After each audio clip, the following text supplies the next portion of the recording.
Welcome back नाज़रीन। एक और नशिस्त के साथ में फैसल अली, मेरे साथ मुर्तज़ा दुरानी साहब आपकी खिदमत में मौजूद हैं। मीरपुर का तीसरा और अहम तरीन हलका मीरपुर 3 मीरपुर शहर का हलका है। यहाँ की क्या सूरत हाल है, कौन किसके मद्दे मुकाबिल है, तारीख़ इस हलके की क्या रही है और क्या होने जा रहा है, तमाम तर तफसीलात आपको बताएंगे। सबसे पहले उम्मीदवारों के नाम आपको बताते चलें। यहाँ से अगर मुस्लिम लीग नून के उम्मीदवार की बात की जाए तो चौधरी मोहम्मद सईद हैं, पाकिस्तान तहरीक इंसाफ के बैरिस्टर सुल्तान महमूद चौधरी हैं और पाकिस्तान पीपल्स पार्टी के चौधरी अशरफ हैं। फिर मुस्लिम कॉन्फ्रेंस के यहाँ पर शहजाद इकबाल हैं और जमात इस्लामी के यहाँ पर ज़ुल्करनैन भट्ट हैं। तहरीक इंसाफ के उमर असगर यहाँ से मौजूद हैं और एक आज़ाद उम्मीदवार इशरत सज्जाद मौजूद हैं। दुरानी साहब, लोगों के बहुत सारे सवालात भी थे। ज़ाहिरी बात है कि पाकिस्तान तहरीक इंसाफ आज़ाद कश्मीर को लीड करने वाली शख्सियत बैरिस्टर सुल्तान महमूद चौधरी साहब का ये हलका है और क्या आप देख रहे हैं इस हलके की वैसे तारीख़ क्या रही है, इससे पहले क्या था और अब होने क्या जा रहा है, जबकि पीटीआई आज़ाद कश्मीर के अंदर हम देख रहे हैं कि 2 ब्लॉक्स में तकसीम है।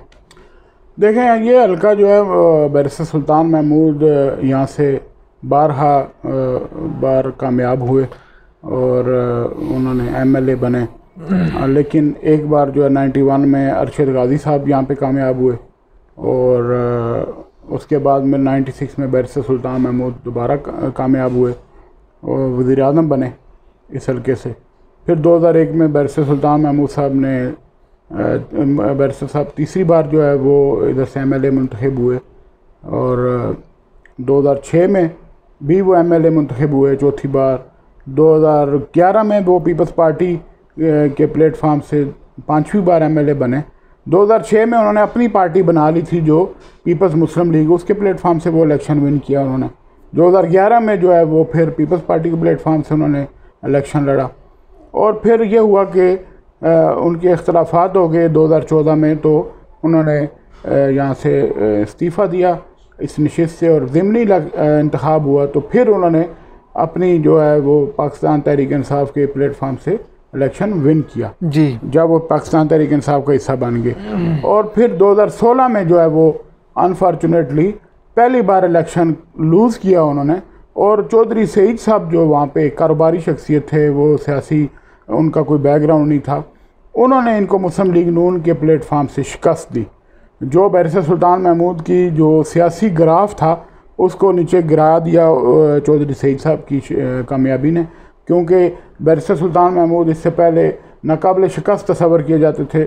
उनको किसी अपनी जाट बरादरी में से किसी ने चैलेंज नहीं किया था जिस तरह चौधरी सईद ने उनको चैलेंज किया और चौधरी सईद ने डोर टू डोर कैंपेन चलाई और 2016 में चौधरी सईद ने तारीख रकम की, मैं समझता हूँ कि अपसेट कर दिया उन्होंने आज़ाद कश्मीर के इलेक्शन में और फिर वो बैरिस्टर सुल्तान महमूद जो हैं वो पार्टी सदर होते हुए तहरीक इंसाफ के इलेक्शन हार गए। तो मीनवाइल ये हुआ कि चौधरी सईद साहब को सुप्रीम कोर्ट आज़ाद कश्मीर से नायल कर दिया गया और 2 साल पहले जब यहाँ पे ज़िमनी इलेक्शन हुआ तो बैरिस्टर सुल्तान महमूद दोबारा पाकिस्तान तहरीक इंसाफ के प्लेटफार्म से यहाँ पे एमएलए मुंतखब हुए। चौधरी सईद साहब ने अपने बेटे शोएब सईद को यहाँ पे इलेक्शन लड़ाया जी, जिसने इतना टफ कंपटीशन दिया कि बैरिस्टर सुल्तान महमूद ने 2700 वोटों से सिर्फ कामयाबी हासिल की, इतने क्लोज मार्जिन से। उस वक्त भी पाकिस्तान पीपल्स पार्टी के कैंडिडेट चौधरी अशरफ मौजूद थे और अरशद गाजी साहब भी वहाँ पे इलेक्शन लड़ रहे थे। तो आप देखें कि इस वक्त जो है 2021 का इलेक्शन बैरिस्टर सुल्तान महमूद के लिए भी एक इम्तिहान से कम नहीं है। वो इस वक्त काफ़ी जो है मुश्किलात का शिकार हैं, वो कि उनको पाकिस्तान की जो पार्टी अपनी वफाक में पार्टी है, पंजाब में उनकी हुकूमत है तहरीक इंसाफ की, उसकी हमायत हासिल है। उसके बावजूद जो है वो चौधरी सईद साहब जो इस वक्त खुद इलेक्शन लड़ रहे हैं, उनकी नायली सुप्रीम कोर्ट ने ख़त्म कर दी थी अगले इलेक्शन के लिए, तो अब चौधरी सईद खुद मैदान में हैं और वो भी जाट बरादरी से हैं, जबकि पीपल्स पार्टी के कैंडिडेट चौधरी अशरफ जो हैं वो भी जाट बरादरी से हैं। सही, चौधरी अशरफ जो हैं वो भी देखें कि वो बैरिस्टर सुल्तान महमूद के वोट तोड़ रहे हैं।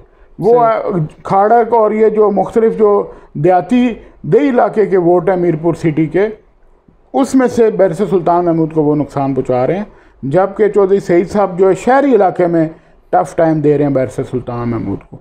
तो लेकिन उसके बावजूद इतने कैंडिडेट्स की अपनी बरादरी से होने के बावजूद मुझे लग रहा है कि उनको ये एज हासिल है बैरिस्टर सुल्तान को कि वो पार्टी सदर हैं, और उनको पार्टी सदर होने के साथ साथ वो वज़ीर आज़म के उम्मीदवार भी हैं पाकिस्तान तहरीक इंसाफ के, इसलिए वो इस इलेक्शन में आगे दिखाई दे रहे हैं। लेकिन चौधरी सईद भी उनके बिल्कुल मद्दे मुकाबल कांटेदार मुकाबला है, इसमें आप कुछ भी हो सकता है, और चौधरी अशरफ जो हैं वो भी एक रोल प्ले करेंगे। उनका भी एक वोट बैंक है जो हराने और जिताने में कामयाबी और नाकामी में किसी भी उम्मीदवार की वो बायस बन सकते हैं। तो इस वक्त तक ये सिचुएशन है कि ये बहुत ही कांटेदार मुकाबला है। बैरिस्टर सुल्तान महमूद अपनी लेगेसी, पिछले इलेक्शन का रिज़ल्ट और ये सारा आप देखें, उनके वालिद जो चौधरी नूर हुसैन का यहाँ पे बरादरी का होल्ड, उसके बावजूद चौधरी बैरिस्टर सुल्तान महमूद को मुश्किलात के सामने होने के बावजूद वो आगे हैं और चौधरी सईद थोड़ा सा पीछे हैं। साथ में ये भी बता दें, क्योंकि ज़्यादातर नाज़रीन हमें बैरून मुल्क से भी देखते हैं, वो ये सवाल पूछते हैं जी कि पाकिस्तान तहरीक इंसाफ आज़ाद कश्मीर में 2 ब्लॉक्स में तकसीम है, बैरिस्टर सुल्तान वाला और सरदार तनवीर इलियास वाला। इसमें आपने कहा जी कि बैरिस्टर सुल्तान जो है वज़ीर आज़म के उम्मीदवार हैं, तो इसमें तनवीर इलियास साहब के बारे में आपका क्या ख्याल है? एक अच्छी खासी हमने देखा कि लोगों ने उनके हाथ पर बैत करते हुए PTI के वो उम्मीदवार बने और उनको टिकट्स भी मिले, तो आपको ये तवाज़न किस तरह से नज़र आ रहा है? या मरकज़ में ताल्लुकात किसके अच्छे हैं, चांसेस किसके हैं, क्या मामलात हैं? देखें, बैरिस्टर सुल्तान महमूद को एज हासिल है कि वो मीरपुर डिवीज़न को लीड कर रहे हैं, और मीरपुर डिवीज़न में ही ज़्यादा सीटें पाकिस्तान तहरीक इंसाफ को उम्मीद है कि वहाँ से वो मिलेंगी, और वहाँ पे ज़्यादातर जाट बरादरी के वोट हैं, जाटों के जो हैं वो बैरिस्टर सुल्तान महमूद लीडर हैं, तो वहाँ से जाट उम्मीदवार जो हैं वो ज़्यादा कामयाब होंगे पाकिस्तान तहरीक इंसाफ के प्लेटफार्म से। जबकि बैरिस्टर सुल्तान महमूद में ने एक अच्छी हिकमत अमली के तहत मुख्तलिफ और डिस्ट्रिक्ट्स में भी, मुजफ्फराबाद डिवीज़न और पुंछ डिवीज़न में भी अपने जो हम ख्याल लोगों को टिकट दिलवाए।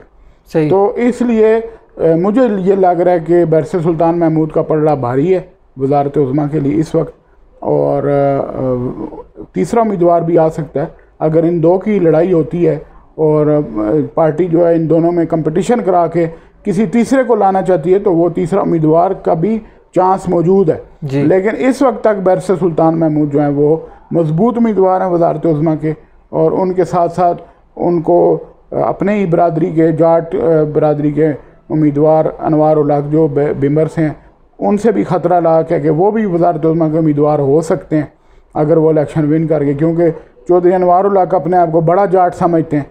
उनके वो कहते हैं मेरे वालिद जो हैं वो चौधरी सोबत अली जो है वो बड़े जाट थे, और वो बड़ी जो है बरादरी सारी उनके साथ थी, तो इसलिए वो भी उम्मीदवार हो सकते हैं।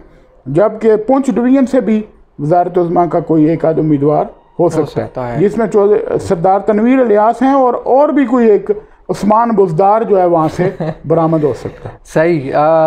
थोड़ा सा इसको सम अप करें और ये बताएं कि बिलफर्ज कंपटीशन होता है, कुरा निकल आता है बैरिस्टर साहब के खाते में, तो इस सूरत हाल में सरदार तनवीर इलियास का क्या होगा? उनकी जानिब से अच्छी खासी हम देख रहे हैं कैंपेन भी हुई, ज़ाहिर है एक अच्छी खासी इसमें पॉलिटिकल इन्वेस्टमेंट भी है, बहुत सारी दीगर चीज़ें भी हैं, तो ये आपको फ्यूचर में कहीं डिवीज़न नहीं नज़र आती? देखें, सरदार तनवीर इलियास साहब का कोई इतना लंबा चौड़ा कैरियर नहीं है सियासत में जी। वो अभी आए हैं और आते ही उन्होंने क्योंकि वो उनके बारे में ये आम तासर है कि वो पैसे और वसाइल का इस्तेमाल कर रहे हैं, तो उन्होंने आके एक पैराशूटर के तौर पे जंप किया पाकिस्तान तहरीक इंसाफ में। पहले वो वज़ीर आला पंजाब के मामले खुसूसी बने, और फिर उन्होंने अच्छी इनिंग स्टार्ट की, और कुछ लोगों को और काफ़ी जो अपनी बरादरी के, उनकी जो मुग़ल और चुगताई बरादरी के लोगों को उन्होंने पाकिस्तान तहरीक इंसाफ का हिस्सा बनाया। तो इसलिए ये तो पार्टी की आदत है उनकी, इमरान खान जो प्राइम मिनिस्टर हैं और पार्टी चेयरमैन हैं, वो फैसला करेंगे कि किसको वज़ारत उज़्मा का उम्मीदवार होना चाहिए और वो किसके सर पे इसका वज़ारत उज़्मा का हुमा बैठता है। लेकिन यह है कि तनवीर इलियास साहब ने भी कम वक्त में शोहरत की बुलंदियों को छुआ। ये आप उनकी ख़ास बात है कि तनवीर इलियास साहब को एक बिल्डर के तौर पे, एक कारोबारी शख्सियत के तौर पे लोग देखा करते थे। लेकिन आज अगर उनका वज़ीर-ए-आज़म के लिए नाम बोल रहा है और वो वज़ारत उज़्मा के उम्मीदवार के तौर पर लोग उनको देख रहे हैं, तो इसका मतलब ये उनकी बड़ी कामयाबी है। बहुत शुक्रिया मुर्तज़ा दुरानी साहब। बस आखिर में जाते हुए, क्योंकि इस बातचीत हो रही है, तो वो जो बुज़दार टाइप के उम्मीदवार आएंगे उनके बारे में फ़ज़ा कितनी हमवार है, या कितनी क्या प्रेडिक्शन कर सकते हैं आप? देखें, बैरिस्टर सुल्तान महमूद और बड़े जाटों के होते हुए किसी तीसरे को लाना मुश्किल होगा। लेकिन हमने पंजाब में देखा, जो PTI के बुनियादी लोग थे जिनकी बड़ी खिदमत थी, कुर्बानियाँ थी, उनको नज़रअंदाज करके इमरान खान ने एक उस्मान बुज़दार को ला के बिठाया पंजाब के वज़ारत आला पे। तो इसलिए आज़ाद कश्मीर में भी कुछ भी हो सकता है। और आप देख लें कि उन्होंने KPK में जो है वो सीनियर लोगों को पीछे करके महमूद खान को वो बना दिया CM। तो इसलिए इस पार्टी से कुछ भी तवक्को की जा सकती है। ये 19-20 के जो फ़र्क से किसी को भी प्राइम मिनिस्टर आज़ाद कश्मीर बना सकते हैं। जी बहुत शुक्रिया मुर्तज़ा दुरानी साहब।